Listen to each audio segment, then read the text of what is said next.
गुरु पद पदुम परागा सुरुचि सुबास सरस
न ही कार्य संभव है भैया, सारे कार्य सरल और संभव हो जाते हैं अगर आपकी कृपा हो जाए। सर्वप्रथम जिसका मस्तक बहुत सुंदर हाथी के मस्तक के समान है, जिसका पेट बहुत बड़ा है, जिसके कान बहुत बड़े हैं और जो सब पे अपनी कृपा बरसाता है, थोड़े से में ही प्रसन्न हो जाता है, जो माता पार्वती का पुत्र, भगवान शंकर के पुत्र, जिनका नाम लेने से ही आनंद मिल जाता है, ऐसे श्री सिद्धिराज गणेश जी को बारंबार प्रणाम है। तत्पश्चात हम सबको अपने अपने गुरु के चरण को छू लेना चाहिए मन ही मन, क्योंकि गुरु ही है जो बताते हैं कि संसार में क्या सही है और क्या गलत है। इसलिए बंदव गुरुपद पदुम पराग, गुरुदेव के चरणों की जो धूल होती है वह शिष्य के लिए जीवन का आशीर्वाद है। तो हम सबको अपने अपने गुरु को मन ही मन प्रणाम करें। हमारे गुरुदेव श्री हनुमान जी महाराज को बारंबार प्रणाम है। और उसके बाद यह कथा जिसकी है, किसकी है? हम लोग जिसकी कथा सुनने आए हैं, जिसका नाम सारे अमंगलों का नाश कर देता है, जिसका नाम हम सबके जीवन में मंगल ही मंगल भर देता है।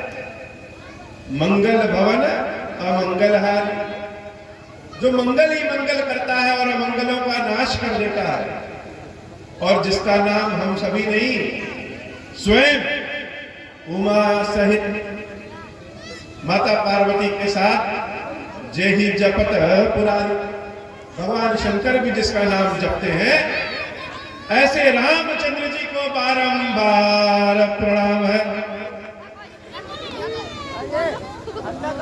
अब भगवान की कथा, राम जी की कथा, भगवान शंकर माता पार्वती के कृपा के बिना हो ही नहीं सकती। इसलिए एक बार फिर से उन भगवान शंकर और देवी पार्वती जिनकी कृपा से हम सब हैं, उनको बारंबार प्रणाम है। और संसार में जिसके लिए कोई कार्य कठिन नहीं है, कवन सो काज कठिन जग माही, जिनके ऊपर राम जी की कृपा सदैव बरसती है, ऐसे वीर श्री हनुमान जी महाराज को बारंबार प्रणाम है। तत्पश्चात हमारे व्यास जी श्री सत्यम महाराज जी, जिन्होंने हमें इस लायक समझा, यह व्यास गद्दी है। इस गद्दी पे जो बैठता है उसका मुंह अपने आप चलने लगता है। इस गद्दी के लायक उन्होंने हमको समझा। वैसे तो बाहर कुर्सी के लिए बड़ी झगड़ा है, कोई अपनी कुर्सी छोड़ के देना नहीं चाहता, लेकिन भक्तों में किसी दूसरे से कोई कंपटीशन नहीं होता।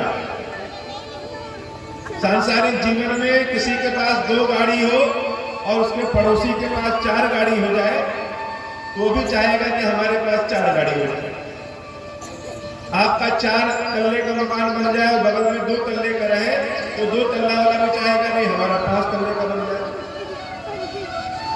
लेकिन एक भगत दूसरे भगत से कंपटीशन नहीं रखता। हनुमान जी महाराज जब विभीषण जी से मिले तो आनंद में आ गए। एक भक्त जब दूसरे भक्त से मिलता है तो 1 और 1 मिलकर के 11 हो जाता है।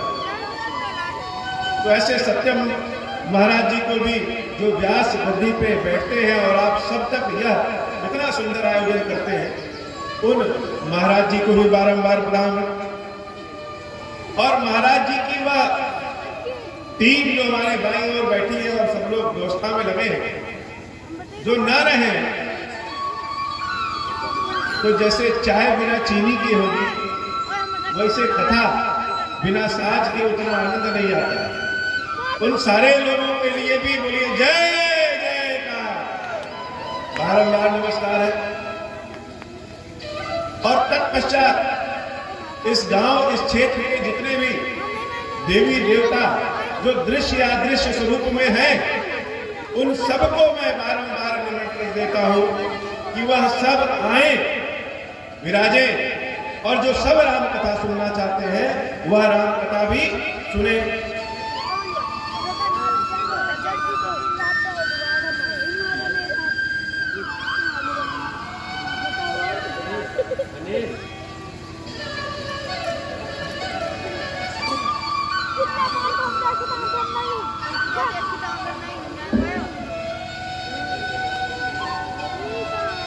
और जिसका नाम सबसे बाद में लिया जाता है वो सबसे श्रेष्ठ होता है, जिसके बिना कथा संभव है ही नहीं। क्यों? क्योंकि बोलने वाला तभी बोलेगा जब सुनने वाला कोई बैठा। सुनने वाला हमेशा बोलने वाले से सबसे ज्यादा होशियार होता है। तो आप सभी राम भक्तों को मेरा बारंबार प्रणाम है, जिनके कारण यह राम कथा हो रही है। और पंडाल इतना बढ़िया है, केले का वृक्ष, तुलसी जी, कलश, कोई ऐसी चीज यहाँ नहीं है जो होनी चाहिए, सब है यहाँ। बहुत अच्छी व्यवस्था आप लोगों ने किया है। तो कथा की शुरुआत करते हैं। भगवान शंकर और माता पार्वती का विवाह हो चुका और पानी ग्रहण जब कीन में है सा, यह संसार बड़ा उदास था, बहुत दुखी था। लेकिन जब शंकर भगवान और देवी पार्वती का विवाह हो जाता है तब जाकर के यह संसार आनंद मनाता है। माता पार्वती विदाई करके कैलाश आती हैं और देवी पार्वती के कैलाश आने की खुशी में सारे संसार में होली मनाई जाती है। होली मनाने के तो बहुत सारी कथाएं हैं, लेकिन मुख्य रूप से कथा यही है कि बहुत दिनों के बाद यह संसार भगवती के बिना जो सुना था, वह देवी जब कैलाश में पहुंचती है तो सब लोग इतने आनंदित होते हैं कि होली का त्योहार मनाते हैं। जब हम अपने कार्यों से निश्चित हो जाते हैं, कोई चिंता नहीं होती है, तो चेहरे पे चमक अपने आप बढ़ जाती है कि नहीं बढ़ जाती है? शिव जी विवाह करके अपने कैलाश आ चुके हैं और बड़े आनंद में। शिव जी की बारात कैसी निकली थी आप सबको पता होगा। क्या भेष बना के गए थे? नंदी पे उल्टा बैठ करके गए थे। और भगवान शंकर इतने सुंदर, इतने ज्ञानी, अभी दूल्हा कोई अपने ससुराल पहुंचे और पता चला कि सोने की अंगूठी नहीं मिली तो नाराज हो जाता। लेकिन भगवान शंकर को जब उनकी सास मैना देवी ने देखा तो विवाह करने से ही मना कर दिया कि हमारी पुत्री को इतनी सुंदर। और यह दूल्हा ऐसा शिव जी को बहुत भला बुरा कहा, लेकिन शिव जी नाराज नहीं हुए, सर झुका करके और पंडाल में आके बैठे। मैना मैया ने कहा कि पार्वती तुम्हारा विवाह इस शंकर से हम नहीं कर सकते, चाहे तुम जीवन भर तुम्हारी ही क्यों ना रहे। पार्वती देवी ने कहा, हे मां, पहले मुझे शिव जी से एक बार बात करनी है। भगवान शंकर से एकांत में देवी पार्वती बात की और कह रही है, हे शिव जी, आप तो त्रिदेवों में सबसे ज्यादा सुंदर, कर्पूर गौरम, जिसका वर्ण ही पूरा गौर वर्ण हो,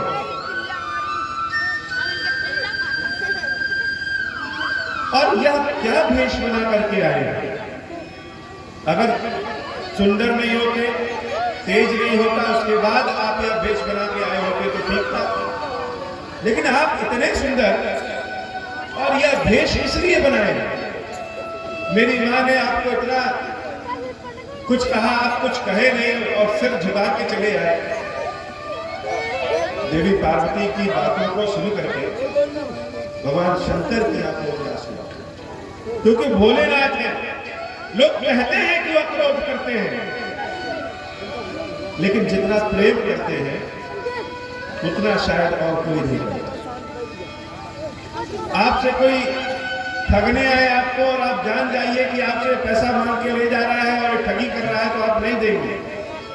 लेकिन शंकर जी जानते हैं कि जो हमसे वरदान मांग रहा है वह कल इस शक्ति का प्रयोग हमारे ऊपर ही करेगा, उसके बाद भी वरदान दे देगा, इसलिए उनको भोलेनाथ। वह प्रेम शंकर रोने लगे और उनके मुख से निकला कि हे पार्वती, हजारों वर्षों से तुम्हारी प्रतीक्षा में बैठा हूं और एक बार तुमको अपना यह रूप दिखाना चाहता था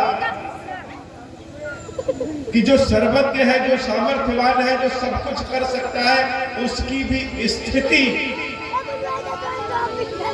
पार्वती के बिना कैसी होगी।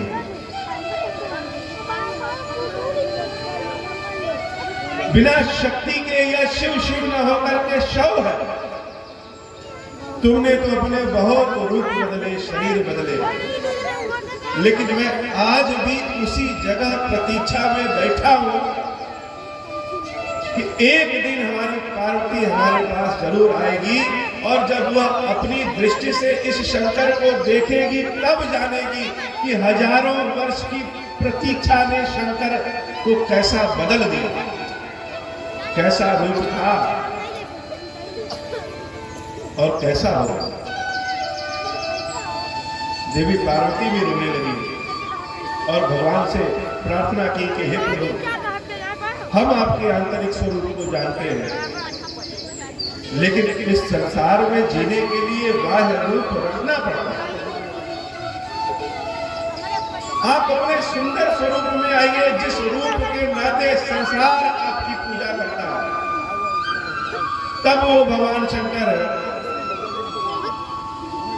जो विकृत स्वरूप में थे, भस्म लपेटे थे, जब वह दूल्हे के भेष में तैयार होते हैं और पीतांबर पहनते हैं, माथे पे चंद्रमा धारण करते हैं, उनका जो स्वरूप सामने आया, भगवान विष्णु भी लजा जाए शिव जी के स्वरूप को देखते हैं।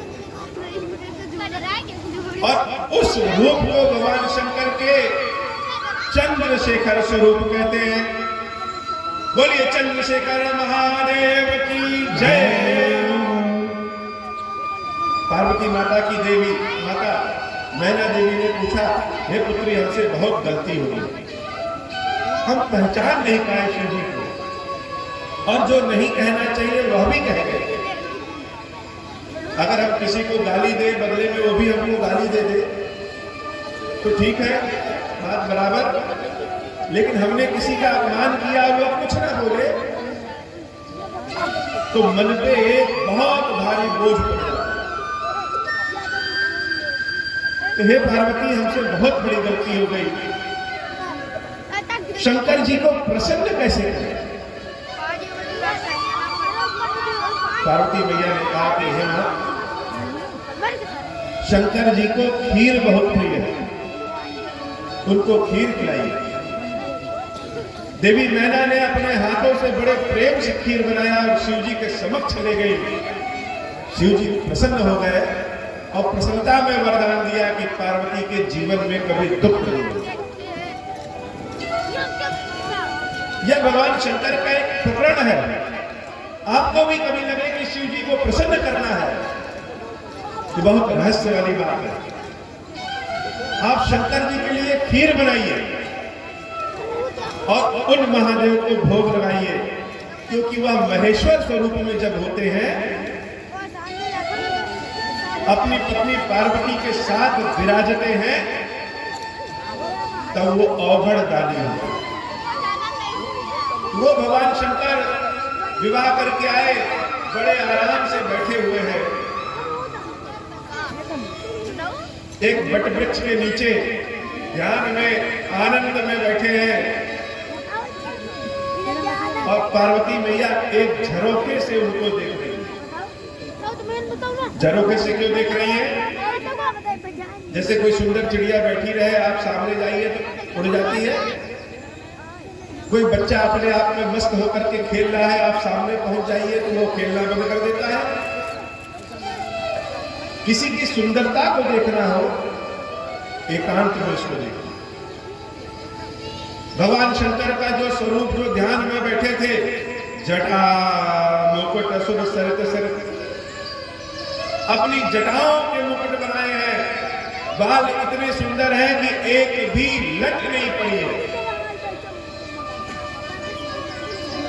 और उस जटा से गंगा जी बह रही है। सिर, लोचन, नलिन विशाल, आंखें चमक रही हैं विशाल विशाल, जैसे कमल के पत्तों के समान आंखें हो। नीलकंठ, गले में नीला रंग, जो संसार के ऊपर कृपा करने के कारण बना है। लावण्य निधि, लावण्य निधि का मतलब जैसे कोई चित्रकारी की जाए और उसमें जब रंग भर दिया जाए तो बड़ी सुंदर लगने लगती है, चटक लगने लगती है। वैसे भगवान शंकर बड़े सुंदर और चटक लग रहे हैं। लावण्य निधि, सोह, बाल विदुव्याल, और माथे पे दुतिया का चंद्रमा सुशोभित हो रहा है। तो हम किसी सुंदर चीज को दूर से देखते हैं तो थोड़ी देर देखते हैं, आंखें स्थिर हो जाती हैं, लेकिन और थोड़ी देर देखते रहे तो फिर उनके पास जाने का मन करेगा। देवी पार्वती भगवान शंकर के पास पहुंच गई, और जब भगवान शंकर के पास पहुंची, शिव जी को लग गया कि पार्वती आ गई है। तो बहुत दिनों के बाद पार्वती आज भगवान शंकर के समक्ष है, सामने बैठी है। तो शिव जी के सामने बैठना चाहती है। और शिव जी ने क्या जाना? जानी प्रिया दरोत कीना, यह हमारी पत्नी है, हमारी प्रिया है। तो पत्नी का स्थान वाम भाग में होता है, तो दाएं भाग में बैठाने के लिए और जगह छोड़ दिया कि देवी आप यहां बैठिए। पार्वती मैया को वह समय याद आ गया कि जब सती के स्वरूप में त्यागा था भगवान शंकर ने, तब हम वाम भाग में बैठना चाहते थे और उन्होंने सम्मुख बैठाया था। और आज जब सम्मुख बैठने आए हैं तो शिव जी वाम भाग में बैठा रहे।